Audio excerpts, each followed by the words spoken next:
वंदना जी, आदरणीय पूज्य बनते जी। बनते जी, बहुत अच्छा प्रवचन रहा आपका। देशना तो बहुत अच्छी, बहुत अच्छा रहा।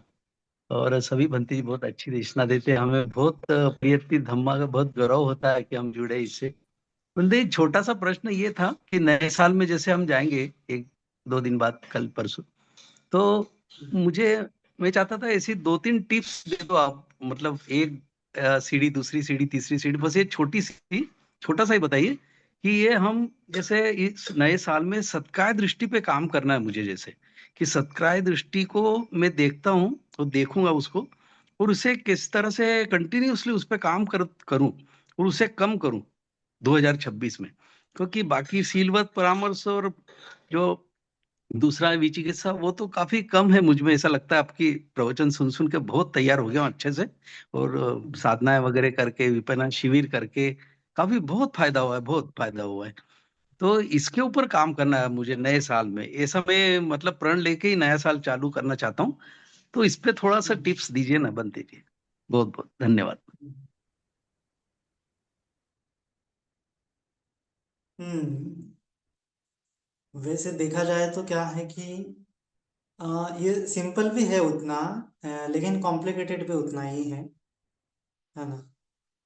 तो समझ में आया तो इजी है, नहीं समझ में आया तो कॉम्प्लिकेटेड है, वैसा भी है। तो सत्कार दृष्टि विचिकित्सा शीलव्रत परामर्श, एक्चुअली ये लिंक है ना। ये अलग अलग है ऐसा नहीं है, केवल फंक्शनिंग अलग है ऐसा बोल सकते हैं। लेकिन उसका हेतु प्रत्यय एक ही है, ऐसा है ना। द सत्कार दृष्टि का मतलब क्या है कि हम हमारे एग्जिस्टेंस को समझते हैं। जैसे हमने हमारे अभी अभी जैसा समझा है, हम हमें लगता है कि हमारा एग्जिस्टेंस क्या है, कि मैं हूँ, मेरा मन है, मेरा फिर ये नाम है ना। या फिर मैं डॉक्टर हूँ, मैं इंजीनियर हूँ, मैं पुलिस हूँ, मैं लॉयर हूँ, मैं भिक्खु हूँ, फलाना फलाना, जो हमने आइडेंटिटी क्रिएट की है हमारे माइंड में, है ना। तो उसको बोला जाता है ये सक्रिय दृष्टि। उसको नहीं बोला जाता है बेसिकली आइडेंटिटी को, लेकिन उस आइडेंटिटी को मद्देनजर रखते हुए, बेस बनाते हुए, हम उस आइडेंटिटी को फ्यूचर में सोचते हैं कि वैसे ये आइडेंटिटी मेरी जो अभी बनी है, ये आइडेंटिटी वैसे ही रहनी चाहिए। तब जाके उसको सत्कार दृष्टि बोला जाता है ना। तो जैसे अभी, जैसे हमारी आइडेंटिटी है कि मैं हूँ, मैं सोचता हूँ कि मैं हूँ, लेकिन मैं सोचता हूँ कि मैं अगले साल थाईलैंड जाऊंगा, मैं सोचता हूँ कि मैं वहां पे घूमूंगा फिरूंगा, मैं मजे करूंगा, है ना, मैं प्लेन में उड़ूंगा, है ना। और उस चीज को सोचते सोचते मेरे मन में अभी भी लड्डू फूट रहे हैं, समझो। तो वो क्यों है? वो सत्कार दृष्टि के माध्यम से मैंने एक मन में भाव बनाया है ना। और ये भाव में ही क्या कर रहा हूं मैं, प्लेजर सीख कर रहा हूँ, है ना। तो बेसिकली क्या है कि मैं जब कल्पना कर रहा हूँ कि मैं जब प्लेन में बैठूंगा, मैं हेलीकॉप्टर में बैठूंगा, पैराग्लाइडिंग करूंगा, तो उस समय में मैं मेरी बॉडी की कल्पना कर रहा हूँ कि मेरे दो हाथ रहेंगे, दो पैर रहेंगे, ऐसा ही रहूंगा, और वहां पे जाके मेरा मन भी अभी जैसा है वैसा ही रहेगा, और वहां पे जाके मैं पैराग्लाइडिंग करूंगा। ये है सक्का दृष्टि। ओके। और इसमें अभी गड़बड़ क्या है, इसमें गड़बड़ ये है कि ये आपको दुख क्यों देंगी, दुख क्यों देती है हमेशा, क्यों देती है? क्योंकि अभी पैराग्लाइडिंग करूंगा मैं 6 साल बाद, 1 महीने बाद, ठीक है। लेकिन उस समय तक क्या मेरी बॉडी ऐसी की ऐसी रहेंगी क्या? है ना। बीच में तो बहुत सारे सर्कमस्टेंसेस हैं, उस सर्कमस्टेंसेस को हम मत सोच भी नहीं रहे, हम उनको निग्लेक्ट कर रहे हैं, है ना। जैसे क्या है कि अभी एक बंदे जी थे, वो हमारे शिविर में आना चाहते थे 1 जनवरी को। टिकट विकेट सब कटा लिया था, तो उन्होंने सोचा होगा कि मैं बोध गया जाऊंगा, फिरूंगा, ये करूंगा, फलाना करूंगा, एंजॉय करूंगा। लेकिन अभी क्या हो गया, उनका एक्सीडेंट हो गया है और पैर में फ्रैक्चर आ गया है ना। तो वो धरा का धरा रह गया था जो उन्होंने भाव बनाया था, है ना। तो जैसे वही है ना कि अभी मुझे पता नहीं कि मेरे साथ क्या होगा अगले मोमेंट में, और मैं कल्पना कर रहा हूँ थाईलैंड जाऊंगा, पैराशूट में राइडिंग करूंगा, एरोप्लेन में उठूंगा, उस इसी बॉडी के साथ, है ना। और समझो पैर ही कट हो गया, समझो हाथ ही कट हो गया, तो पैराग्लाइडिंग कर ही नहीं सकते। सो ये आपको दुख देगा, ये सत्य है देखिए। तो इसीलिए आपको ये करना है कि भविष्य में जो मिलने, भविष्य में आप सोच रहे हो कि ये चीज मिलने के बाद मैं एंजॉय करूंगा, शिखर में पहुंचने के बाद मैं एंजॉय करूंगा, हवा में उड़ने के बाद मैं एंजॉय करूंगा, ये फ्यूचरिस्टिक जो एंजॉयमेंट है, फ्यूचरिस्टिक जो प्लेजर सीकिंग है, यही हमारे दुख का कारण है, यही सक्का दिट्ठी है ना।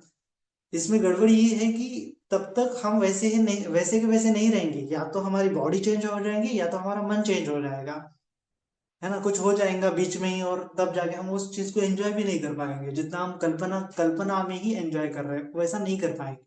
तो इसीलिए ये इल्यूजन मात्र है, ये रियलिटी नहीं है। तो ये हमें सोचना पड़ेगा कि जब भी मैं कामना कर रहा हूँ भविष्य की, भविष्य के सुख की, तो हमें सोचना है क्या मैं वर्तमान में सुख नहीं हूँ, है ना। तो अभी का जो लेक्चर था वही है कि संतुष्टि, कि वर्तमान में सुखी हूँ, ये आपको फील करना पड़ेगा। यही बुद्ध की शिक्षा है। वर्तमान में जीने का मतलब क्या है कि जब आपको वर्तमान में जीना आ गया, तब आप भविष्य की कामना ही नहीं करोगे, आप पुनः भव की कामना ही नहीं करोगे, तब जाके तो उसके संखार गिर जाएंगे, है ना। तो आपको वर्तमान में जीना है। जब भी आपका माइंड भविष्य में जाए, तब सोचना है कि अरे ऐसा हुआ तो, है ना। तो ऐसा हुआ तो क्या होगा कि जैसे आपको निर्वाण पाना है, समझो निर्वाण पाना है, ठीक है। पहले मैं ऐसे प्रैक्टिस करता था कि जैसे निर्वाण पाना है आपको, तो निर्वाण तो वर्तमान में ही है, ठीक है। निर्वाण आपको भविष्य में नहीं मिलेगा, ठीक है। जब आप कल्पना कर रहे हो कि 6 महीने बाद, 1 साल बाद, 10 साल बाद मैं ये चीज करूंगा, मैं हिमालय में जाऊंगा, तपश्चर्या करूंगा, मैं फलाना फलाना चीज करूंगा, और तब जाके मेरी साधना कंप्लीट हो जाएंगी, और फिर उसके बाद निर्वाण मिलेगा। तो इसका मतलब क्या है कि आपने अभी भाव बना दिया है आपके माइंड में कि 6 महीना, 1 साल, 10 साल, और ये भाव ही क्या है, फिर दुख का कारण है। भाव भी दुख का कारण है, सत्ता दृष्टि भी दुख का कारण है। लेकिन मैं ऐसा सोचता था कि जैसे मैंने 10 साल का इंटरवल रख दिया, क्योंकि या फिर 1 साल का इंटरवल रख दिया, तो मैं ऐसा हमेशा सोचता था कि मैं सोच रहा हूँ कि मैं हिमालय में जाके प्रैक्टिस करूंगा। तो इसका मतलब क्या है कि अभी मैं क्या कर रहा हूँ फिर, ठीक है ना, अभी मैं क्या कर रहा हूँ। और दूसरा ये है कि मैं जब सोचता हूँ, कल्पना करता हूँ कि ये हिमालय में जाऊंगा, ऐसे प्रैक्टिस करूंगा, ऐसे कुटी बांधूंगा, वैसा करूंगा, फलाना फलाना, तो इसका मतलब क्या है कि मैं सोचता था कि ऐसी मैंने कल्पना कर ली, अभी वो कल्पना पूरी हो जाएंगी, है ना। और जब तक पूरी नहीं होगी तब तक मुझे निर्वाण भी नहीं मिलेगा, इसका मतलब मेरा निर्वाण मैंने ही पोस्टपोन कर लिया है ना। समझ रहे हो आप कि मैंने ही मेरा निर्वाण को 6 महीने के बाद मिल जाएगा, ऐसे प्रैक्टिस करूंगी तो मिलूंगा, वैसे प्रैक्टिस करेंगे तो मिलेंगे, इस प्रकार से मेडिटेशन करूंगे तो मिलेगा, उस प्रकार से मेडिटेशन करूंगे, तो हम हमेशा निर्वाण को पोस्टपोन कर रहे हैं। लेकिन निर्वाण तो वर्तमान में है, आपको उसको स्वीकार करना पड़ेगा और वो मिल जाता है ना। तो ये है सत्कार दृष्टि के ऊपर अगर काम करना है तो आपको स्वीकार भाव को बढ़ाना पड़ेगा। और जब भी आपका माइंड फ्यूचर में जाता है तो सोचना है कि मेरा निर्वाण पोस्टपोन हो रहा है। निर्वाण तो यही है, यही चार आर्य सत्य है, यही अंतर्मन में है, यही आपको जस्ट वो फील करना पड़ेगा, यही वर्तमान में जीना पड़ेगा, वर्तमान में ही आ, है। आपको फाइंड आउट करने पड़ेगा कि ये करने से दुख होता है, ये करने से दुख मुक्ति होती है, और उस चीज को आपको करते जाना है। और वही से आपका निर्वाण की ही आप प्रैक्टिस करने लगते हो। फिर एक प्रकार से ऐसा कहा जाता है कि उसको लोकोत्तर ध्यान की भी प्रैक्टिस करते हैं, ऐसा बोला जाता है। तो उस प्रकार से भी है, जब आप वर्तमान में रहने लगते हो, तो वर्तमान में आपको जीना है, वर्तमान में सुखी फील करना है कि हाँ मैं वर्तमान में सुखी हूँ, तो आपको सुख अट्रैक्ट होता है, या फिर सुख फुलफिल हो जाते हो, आपका एग्जिस्टेंस सुखी हो जाता है। फिर एग्जिस्टेंस सुखी हो जाता है, उसके बाद फिर श्रोतापन्न, सकृतगामी, अनागामी, अनंत अवस्था, ये अवस्थाएं आती है, फिर वो ज्ञान आता है चार आर्य सत्य का। तो पहले तो आपको सुखी रहने की प्रैक्टिस करनी पड़ेगी, पहले तो आपको संतुष्ट रहने की प्रैक्टिस करनी पड़ेगी, और ये सुख संतुष्टि के साथ ही निर्वाण है ना। निर्वाण इससे अलग नहीं है, ये सुख संतुष्टि ही निर्वाण है ना। वंदना भी बनते जी। बिल्कुल सुखी है। तो हमें मतलब ले फॉलोवर्स को दिस ईयर, अपकमिंग ईयर में बेसिक कौन से रिजोल्यूशन रखने चाहिए अंडर बुद्धिज्म, जिससे लाइक हमारी बुद्धिज्म की प्रैक्टिस कहीं तो रीच हो, ठीक है, we can get the satisfaction कि हाँ बाबा मैंने ये तो अचीव कर लिया इस ईयर में। सो लाइक बेसिक कहाँ पे वर्क कर सकते हैं हम, कौन सी चीजों पे? यही है कि वर्तमान में रहने की प्रैक्टिस करो। रिजोल्यूशन ले लो कि मुझे मेरा माइंड वर्तमान में ही रखना है ना। और जब भी मन भटके तो समझना है कि वर्तमान में नहीं है।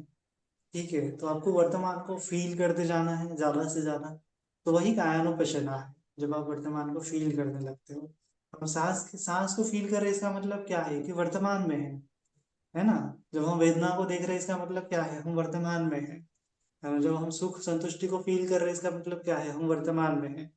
तो पूरा बुद्धिज्म ही वर्तमान में, प्रैक्टिस वर्तमान में रहने की ही है। तो आपको यही बार बार क्रॉस चेक करना पड़ेगा। रिजोल्यूशन लेने की बजाय आपको जस्ट क्रॉस चेक करना है कि मेरा माइंड वर्तमान में है या फिर भटक रहा है, वर्तमान में है या फिर पास्ट में है या फिर फ्यूचर में है ना। तो उसको आपको घुमा फिरा के वर्तमान में लेके आना है, घुमा फिरा के माइंड को संतुष्ट रखना है ना। खुद को खुश रखना पड़ेगा, तब आके खुद आप खुश होगी, है ना। आपको कोई आके खुश नहीं करेगा, नहीं, है ना। अत ही अतुर नाथ हो कोई नाथो परोसिया। आपको वो अंदर से ही खुश जनरेट करना पड़ेगा, है ना। तो उसको ही निर्वाण बोलते हैं। वो अंदर से झरना फूटेगा तब जाके निर्वाण है। ठीक है, लेकिन पहले तो आपको खोजना पड़ेगा, है ना। जैसे जो क्या बोलते हैं उसको, कुआं खोदते हैं ना, तो कुआं खोदते हैं, पहले खोदते खोदते खोदते और पानी को खोजते हैं।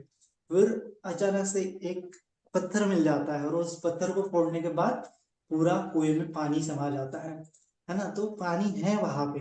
हमें कब तक प्रयास करना पड़ता है कि जब तक वो हमारा बन नहीं जाता, वो अंदर से नहीं आ जाता। उसी प्रकार से हमें तब तक खुश रहना पड़ेगा, सुखी रहना पड़ेगा, संतुष्ट रहना पड़ेगा, वर्तमान में रहना पड़ेगा, कि तब जब तक वो अंदर से निर्वाण का जरा ऐसे फूट ना जाए। और यही प्रैक्टिस है ना। तो खुद को खुश बनाओ, वर्तमान में रखो, संतुष्ट रखो, यही प्रैक्टिस है। यही रिजोल्यूशन ले लो, है ना। फिर बाकी चीजें थैंक अपने यू आप सो मच आपको जी। मिल जाती हैं। ठीक है। वंदना मी आदरणीय बनते जी। मेरा ये मेरा ये सवाल था कि मुझे काफी दिनों से त्रिपिटक का बुक्स लेने हैं और उनकी पढ़ाई करनी है, रीडिंग करनी है। तो उसके बारे में मुझे थोड़ा मार्गदर्शन कीजिए। उसके बारे में मुझे ज्यादा कुछ नॉलेज नहीं है, कैसे स्टार्ट करना है, कहाँ से स्टार्ट करना है। त्रिपिटक के ऊपर तो बहुत सारी किताबें, मतलब हाँ, हिंदी पूरा में भी अवेलेबल है ना। हाँ हाँ। पूरे पूरे तीनों के तीनों वो जो त्रिपिटक है ना, वो पूरे के पूरे बुक्स कैसे कहाँ से स्टार्ट करना है। शायद मैंने सुना है कि हाँ 45 बुक्स है शायद उसके। हाँ, बहुत सारे बुक्स हैं। लेकिन आपको क्या करना है कि जैसे विनय पिटक है, सुत्तर पिटक है, अभिधर्म पिटक है। ठीक है, तो विनय पिटक आपको नहीं पढ़ना है, वो आपके काम की चीज नहीं है, वो भिक्षुओं के काम की चीज है। ओके, विनय है उसमें, वो पढ़ने से भी कुछ नहीं मिलेगा। फिर है अभिधम्म पिटक, उसकी पढ़ाई आपको बहुत बाद में करनी है। फिर आता है सुत्त पिटक। ठीक है, सुत्त पिटक पे फोकस करना है। सुत्त पिटक में भी दीघ निकाय है, मध्यम निकाय है, संयुक्त निकाय है, अंगुत्तर निकाय है, खुद्दक निकाय है, 5 निकाय है। ठीक है, तो 5 निकाय में आप ये पहले तो स्टार्ट करें मध्यम निकाय से। ठीक है, मिडल लेंथ डिस्कोर्स है, ज्यादा लंबे नहीं है, तो आपको प्रॉपरली समझ में आएगा। मध्यम निकाय पढ़ो, दीघ निकाय पढ़ो, और ये पढ़ने के बाद आपको समझ में आएगा कि हाँ क्या है सुत्ता मतलब। ठीक है, फिर उसके बाद आप बाकी अंगोत्तर निकाय, संयुक्त निकाय की तरफ बढ़ सकते हो। खुद्दक निकाय में अलग अलग 15 प्रकार के ग्रंथ हैं, जैसे उसमें जातक कथा है, धम्मपद है ना, उदान है, यतिवत्तुक है, पेतवत्तु है, विमानवत्तु है, ये भी अन्य ग्रंथ है, उसको पढ़ सकते हैं। ये कथाएं हैं, जैसे धम्मपद की स्टोरी होती है ना, जातक की हम्म। स्टोरी होती है, भगवान जी के फास्ट लाइफ की स्टोरी, ये स्टोरी भी पढ़ सकते हैं। तो ये स्टोरी पढ़ लो कभी कभार, कभी कभार ये सुत्ता पढ़ लो, डिस्कोर्स पढ़ लो। लेकिन अगर टीचिंग समझनी है आपको, तो ये मध्यम निकाय, दीघ निकाय, है ना। फिर ये कंप्लीट हो जाने के बाद संयुक्त निकाय, फिर ये कंप्लीट होने से आने के बाद अंगुत्तर निकाय, ऐसा हम्म। पढ़ना है। और वो ठीक है। राइटर वगैरह का वगैरह कुछ रहता है क्या उसमें, क्या कौन सी हाँ, लैंग्वेज वगैरह अच्छी रहेंगी वगैरह सब? लैंग्वेज में तो वैसे तो इंग्लिश भी अच्छी है, मराठी भी अच्छी है, हिंदी भी अच्छी है।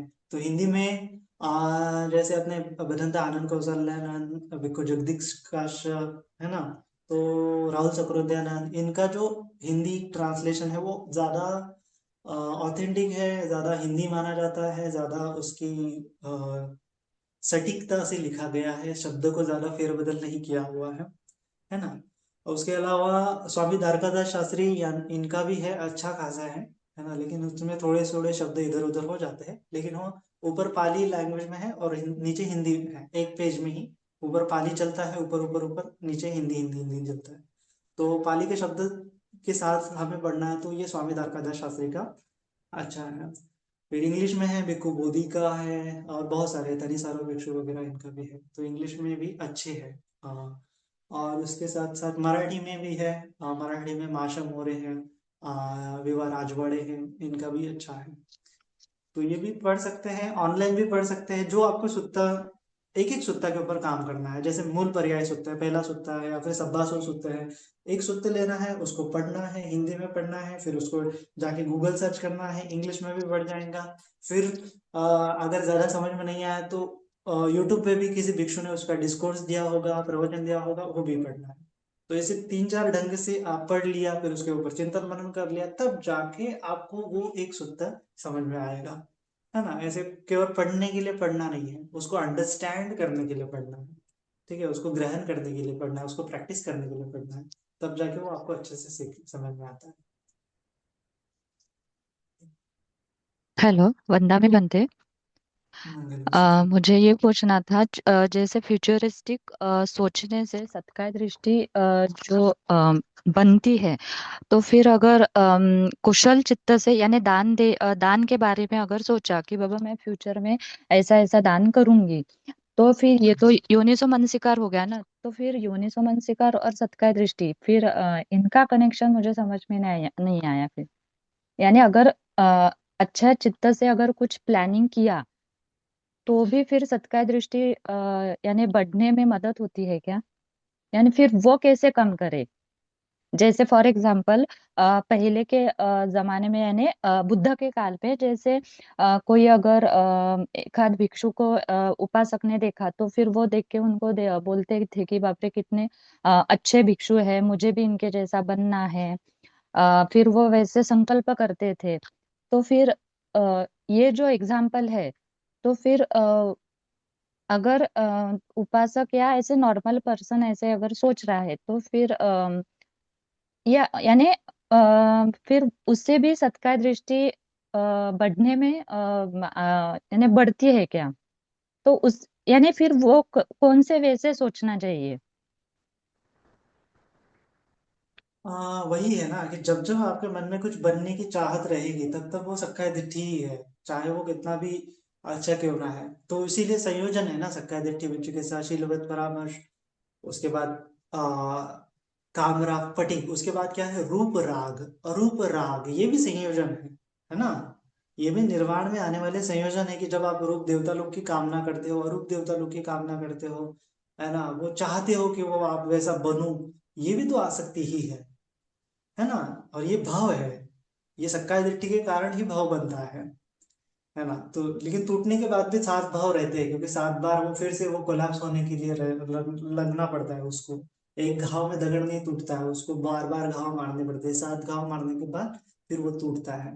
तो ऐसे होता है सक्का दिट्ठी, पहले तो वो डिजॉल्व होता है, आपका मन वर्तमान में स्थिर होता है, फिर कभी कभार उठता है कि अरे ये चीज मुझे चाहिए, रूप राग अरूप राग, तो फिर वो धीरे धीरे डिजॉल्व होती है।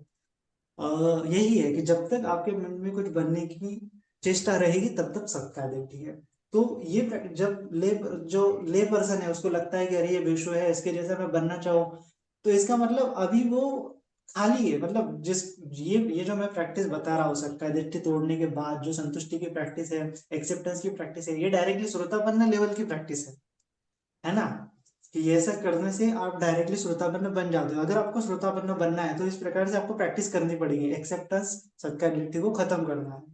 अगर श्रोतापन्न नहीं बनना है तो आप तो कितने भी संकल्प ले सकते हो, उसमें क्या है, बड़ी बात है ना। आपको नहीं बनना है तो आप संकल्प ले लो, कोई दिक्कत नहीं है, संकल्प लेने में और दिक्कत नहीं है।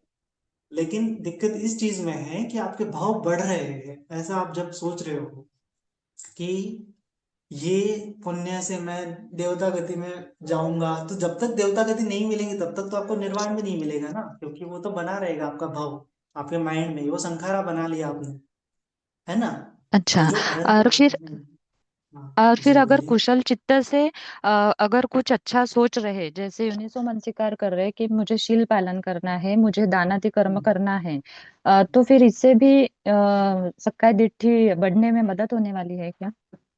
शुरुआत में तो ये रहेगा कि ठीक है मुझे करना है, मेडिटेशन करना है, मुझे शील पालन करना है ना, ये शुरुआत में रहेगा। अच्छा।